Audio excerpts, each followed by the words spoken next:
Halo sahabat konstruksi, ini adalah fondasi untuk tray, kabel tray di roof biasanya ya. Ini modelnya seperti ini ya. Modelnya itu ada dock hose juga.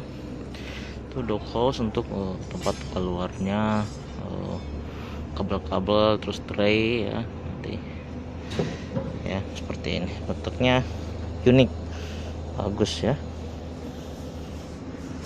Ya, bisa dilihat seperti ini ya. Nah, ini ada di roof. Bentuknya di roof ada seperti ini. Ini nanti setelah dirapiin nanti di waterproofing atasnya. Ini di waterproofing. Ini ya. Ini sudah di waterproofing biar nanti airnya tidak, ketika hujan tidak bocor. Terus bentuknya miring ya. Ini miring, atapnya kira-kira miring ya, itu miring.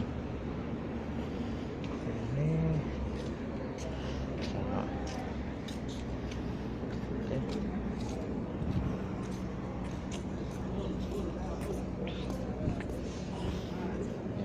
Nanti kita lihat ini pemasangannya, installnya, dicornya ya seperti ini, sama tadi dicor untuk atapnya sama.